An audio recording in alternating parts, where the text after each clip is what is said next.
ရာဝန်ရှိရောက်သွားတယ်ဆိုတော့လည်းနော်ဆရာအရေးကြီးဆုံးကတော့ဆရာဝန်ရှိတော့ဖို့မလိုအောင်လုပ်ကြဖို့ဆရာဝန်ရှိအနည်းဆုံးပေါ့လို့ပြောအောင်တရားကိုမျိုးကျမရဲ့ဆောက်ရှောက်မှုမှာဆိုရင်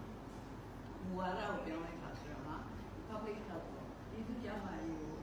နံပါတ်1အရေးထားတယ်အဲ့ဒါကဘယ်လိုဘာကြောင့်လဲဆိုတော့ဒီလိုတယောက်ချင်းတယောက်ချင်းကအစအခြေခံကျမရေးပညာတန်ဆွမ်းတယ်ပေါ့နော်ဆရာမကျမ်းမာရေးပညာနဲ့ပြည့်စုံနေဆိုလို့ရှိရင်ယောဂကြီးကြီးမားမားရဖို့အခြေအနေကပိုပြီးနည်းသွားတယ်အဲ့ဒီလိုဆိုလို့ရှိရင်ဆေးရုံတွေပါတယ်မှာအရင်တော့ဆိုတော့အဓိကထားတာဆေးရုံဥဒ္ဒါရေးကိုပေါ့နော်ကျမ်းမာရေးမူကြီးရဲ့အဓိကထားဆေးရုံဥဒ္ဒါရေးအတွက်ဆေးရုံဥဒ္ဒါရေးမလိုအောင်လို့တရားချစ်တရားချင်းကိုကျမ်းမာရေးကိုဆိုင်နေအဲ့ဒီလိုမူဝါဒထားတယ်ဆိုတော့တကယ်တော့တကယ်ကျမ်းမာရေးကိုယူဆိုင်ဆေးရုံရောက်သွားပြီးမှကုသရဆိုကျမ်းမာရေးထိပြီးမှကုသရတယ်ဆေးရုံရောက်ပြီဆိုကြတဲ့ကဒါကျမ်းမာရေးတော်ချုပ်တဲ့နေရာရောက်ဆောင်ကြောင်းကြောင်းဖျားလို့တော့အိမ်မှာပဲကုသရတယ်ပြီးတော့ကျမ်းမာရေးယူဆိုင်ပါကျမ်းမာရေးယူဆိုင်မှာကုလို့ရှိတဲ့လူဒီလိုမျိုးရတယ်ပြီးတော့ကျမ်းမာအောင်ကိုယ်စိတ်ကိုလည်းအေးချမ်းအောင်ထားပါကိုယ်စိတ်အေးချမ်းအောင်ထားဖို့ဆိုတော့လူနဲ့ပြောရင်လောဘဒေါသမောဟတွေကျင့်အောင်လုပ်ရလောဘဒေါသမောဟလဲလေးတွေစိတ်ချမ်းသာလေးတွေပဲအဲ့ဒီလိုဟာညားလေးတွေစိတ်ချမ်းသာလေးကိုယ့်ကိုယ်စိတ်ချမ်းသာလို့ထားပါအဲ့ဒါကိုယ်ပတ်ဝန်းကျင်ကိုစိတ်ချမ်းသာထားကိုပတ်ဝန်းကျင်ကိုစိတ်ချမ်းသာထားလို့ကိုယ်ကိုယ်လည်းစိတ်ချမ်းသာတယ်တချို့တွေကဘာတွေ့ရလဲဆိုဥပမာရှင်ဒီကဘာကြီးမှာတကယ်ကိုစူးစူးဝါးဝါကိစ္စရဖြစ်တဲ့ဟိုကတိမျိုးနဲ့ဆိုင်တယ်ဆိုရင်ချို့ကအဲ့ဒီလိုပြဿနာတွေဖြစ်တဲ့အခါမှာအချီးကျန်ဖြစ်သွားတယ်မိသားစုတွေအားလုံးဒီဘာဝဘေးရတဲ့ကြောင့်ပဲဖြစ်ဖြစ်ဒီစစ်ပွဲတွေပါတဲ့ကြောင့်ဒီပွဲကကြောင့်ပဲဖြစ်ဖြစ်ဒီမျိုးအကြောင်းမျိုးမျိုးကြောင့်မိသားစုတွေဘာမှမကြတော့ဘူးအချီးကျန်တယ်ဆိုတဲ့လူတွေရှိတယ်သူတို့ကုသရည်ဒီမျိုးပဲရှိတယ်လို့ပြောတယ်ဟိုအမျိုးမျိုးပေါ့နော်စိတ်ပိုင်းဆိုင်ရာဆရာဝန်တွေနဲ့ဘယ်လိုပဲကုသအကောင်းဆုံးကြီးရတော့အဲ့ဒီလူတွေကိုတခြားလူတွေကိုကြည့်ရှုခိုင်းလိုက်ရှင်သူတို့ပြန်တော့နှုတ်ဆက်ရအောင်ဘယ်လိုလဲသူတို့နှစ်သိမ့်နေလို့ရှိရင်ဟို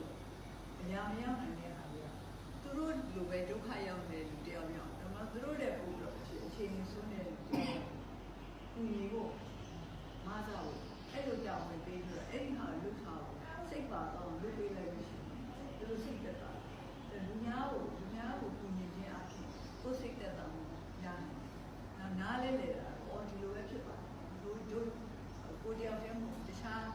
ဒီဘာသာတွေကုသရှင်တွေအားလုံးအားလုံးဒီလိုပဲခံစားနေရတယ်။ဒီလိုပဲဖြစ်တတ်တယ်။နောက်ဘဝရဲ့အဖြစ်ဖြစ်စဉ်နဲ့ဆိုတော့သူများတဲ့စဉ်းစားနေတာဖြစ်ကိုယ်စိတ်သက်သာတယ်။ဒီလိုပုဂ္ဂိုလ်စိတ်ချမ်းသာတာအခုပေါ့ဝင်နေစိတ်ချမ်းသာတာ။ဒါတော့ကိုယ်အလုပ်ကိုတောင်းရင်တောင်းဝင်ကြည့်လို့ရှိရင်လိပ်ပြတ်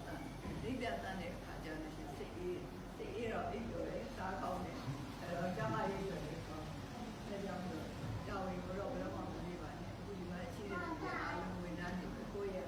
လူတိုင်းကိုတောင်းနေကိုဟိုဝင်သားဆိုတာအစိုးရတောင်းလူလုံးမှာဝင်သားလို့ဆိုတော့ဝင်တစ်ခုကိုထမ်းထားကိုယ့်တောင်းလူတိုင်းကတောင်းကိုထမ်းထားအိမ်မှာပဲနေခဲ့အရှင်မလို့ဆိုရင်အရှင်မတောင်းထမ်းထားအဲ့တော့ကိုထမ်းထားတဲ့တောင်းကိုဒီလိုလုပ်ပါကိုထမ်းထားတဲ့တောင်းကိုဒီလိုလုပ်လို့ရှိရင်စိတ်အေးပြီးတော့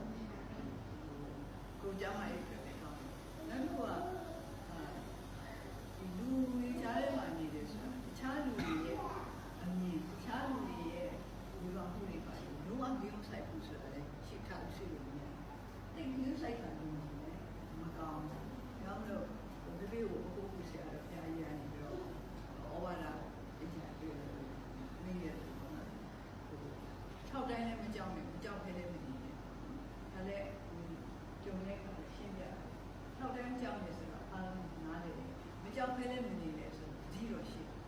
သူ6လိုက်တဲ့အခါကျတော့ငါမကြောက်ပါဘူးဆိုတော့ဘာဖြစ်မှလည်းဖြစ်ဘူးဆိုတော့အဲ့လိုလည်းနေလို့မရဘူးဒီတော့ရှိတယ်ဟောသူကတော့ဒီလိုတော့ဒီတယောက်ကတော့ဒီလိုပြောလိုက်ဒီလိုကြံနေပြီအဲ့ဒါဆိုရင်တတိယတော့အတိုင်းရတူရှိတယ်။နောက်တော့မြောက်တိုင်းမမြောက်ဘူးမမြောက်ပဲနေနေဆိုတော့မြောက်တိုင်းမမြောက်ဘူးဆိုတော့အားလုံးနားလေ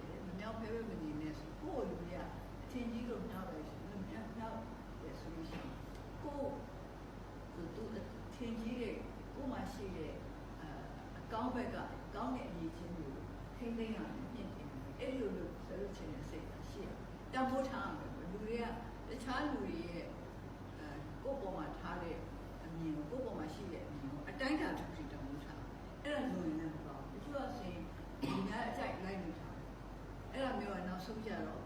ပို့ပြီးဆိုးလာအားလုံးကြိုက်လိုက်လို့ရင်လူကြိုက်တယ်အဲ့တော့တချို့ကြတော့လူများဝေဖန်တာလူများလည်းညှို့ဆိုတာလူများပြောတာအဲ့ဒါနဲ့ပဲစိတ်ကြီးပြီးတော့ကိုလိုရမယ်အဲ့လိုတော့ကောင်းမလုပ်နိုင်အဲ့ဒါဆိုတာလေဒါလေးမိုက်ထားတယ်ဒီညံဘယ်လိုပြောမစင်းနေတရားအားနဲ့အဲ့တော့ဘာမှမဆိုနေစမှာပြိတ္တာလူများပါပြပြပြုဆိုင်မှုဆိုတော့လည်းဒီလိုမျိုးပြဆိုင်အောင်ဒါနဲ့အတိုင်းအတာတစ်ခုရှိစိုက်တဲ့တော့ပဲဆိုင်စိုက်ခါပို့သွားလို့ရှိရင်လည်းကိုဒုက္ခကိုရှာတာပဲဒါနဲ့ပဲတဆွေးဆွေးတပြည့်ပြည့်ဖြစ်နေလို့ရှိရင်ဘုဒ္ဓတမန်အကျိုးရှိအဲ့တော့နောက်ဆုံးကြတော့ကျမ်းမာကိုချမ်းသာဖို့ဆိုတာစဉ်းစဉ်ချင်းနေကြဖို့ဒါပဲစားအနေထိုင်စားတော့စဉ်းကျင်ရမယ်အတွေ့အခေါ်အပြောဆိုစဉ်းကျင်ရမယ်ကိုယ်စိတ်နှလုံးထားလာဖို့စဉ်းကျင်ရမယ်အဲ့ဒါစဉ်းကျင်လို့ရှိရင်အားလုံးတစ်ခါကစဉ်းကျင်တဲ့နေရာစဉ်းကျင်လို့ရှိရင်ကျမ်းမာမယ်ချမ်းသာမယ်ကိုယ်ကလည်းကျမ်းမာတယ်စိတ်ကလည်းချမ်းသာတယ်ခေါင်းကလည်းကြည်တယ်ဆိုလို့ရှိရင်ကိုယ်လုံးဝတာဝန်တွေလည်းအောင်မြင်နိုင်တယ်သူကကိုယ်တာဝန်ကိုပြပြဝထမ်းဆောင်နေတယ်ဆိုလို့ရှိရင်လေးပြတာပဲပြီးတော့နောက်တော့အိမ်လုံးချမ်းသာပေါ့နော်ဒီအိတ်တဲ့အခါစိတ်ချမ်းသာတာနိုးတဲ့အခါစိတ်ချမ်းသာတာရှိနိုင်တယ်အပိုင်းမှာတော့ဘာလို့လဲအိတ်တဲ့အခါကျရင်ဒီနေ့အတွက်ဘာမှကိုမဟုတ်တာလုပ်ခဲ့တာလည်းစိတ်မဆက်မရှိဘူးကိုဒေါသတွေလည်းဘာမှမပါတော့ဘူးအဲ့ဒါလေးကိုအေးစေးစေးအိတ်တဲ့အခါမှာစိတ်ချမ်းသာတာနိုးတဲ့အခါကျရင်လည်းဒီအခုနေဆိုင်ရမယ့်နေ့ကိုဘာမှကြောက်စရာယုံစရာဘာမှဒီဆိုရင်ကြာရှိဟိုစိတ်အေးတယ်ကိုလက်ပြခံတယ်ဘာမှမဟုတ်တာလည်းမလုပ်ခဲ့တဲ့အခါကျတော့အနာဂတ်ကိုလည်းဆိုရင်ကြာရှိဒါပေမဲ့ကိုယ်အမမလုပ်ခဲ့နဲ့လည်းအခုဖြစ်နေဖြစ်တော့ဥပဆိုတော့ကိုယ်နဲ့မဆိုင်ပေမဲ့လည်းကိုမိသားစုတွေတရားထိခိုက်သွားတယ်ပဲဒီမျိုးဒုက္ခရဲ့ကိုယ်စိတ်ချမ်းသာဖြစ်နေအဲ့ဒါကြတော့လေကိုမိသားကိုယ်စိတ်ကိုထားတာအဲ့ဒီမှာနေမိုးပြီးတော့ခါရဲဟိုစားနိုင်တော့မယ်ပေါ့နော်လွန်ကဲတော့ရင်မကောင်းအဲ့တော့ဘာမှဆိုလွန်ကဲတာမကောင်းဘူးတရားတော်အရာဆိုရင်ဘာမှဆိုလွန်ကဲနိုင်တယ်တတိယပဲတတိလွန်ကဲတယ်လို့မရှိနိုင်ဘူးကျန်တာတွေအားလုံးလွန်ကဲနိုင်တယ်မေတ္တာကရုဏာပညာဝိရိယအားလုံးလွန်ကဲတယ်လွန်ကဲမှုမရှိတာကိုယ်လည်းရှိတာတတိရှိအောင်လုပ်ဖို့လေ့ကျင့်မှာဒါလည်းလေ့ကျင့်မှာဖြစ်မှာအလိုလိုသူ့အတူနေနေဟန်ဖြစ်တယ်တတိနဲ့နေရမယ်ဟိုပြောတတိထားရမယ်အလုပ်တတိထားရမယ်အစားတတိထားရမယ်အသွားတတိထားရမယ်စသဖြင့်ပေါ့တတိလေးနဲ့နေမယ်ဆိုရင်အဲ့ဒီတစ်ခုလေးနဲ့ပဲဒီတစ်ခုကိုပြေဝဝဆောင်ခြင်းအဖြစ်ကိုတခြားအခါလို့တခြားစုပြီးစုပေးရစုလူကပဲပြေလူကြီးတွေကအားဖြင့်ပေးတာပဲအဲ့မှာလည်းဆန်းတော့လေနေရာတော့ဘုန်းကြီးပါလေလို့ပြောလို့မရှိဘူးဘုန်းဆိုတာတော့အတိတ်ကံဆိုတော့ပြောင်းလို့လည်းမရဘူးတက်ရှိပါလိမ့်ပေါ့ဘုရားနေလို့ကင်းရတဲ့စသဖြင့်ပေးသွားတာပဲစုအဲ့ဒီစုတွေအားလုံးပေးကြလို့ရှိရင်ဒီတစ်ခု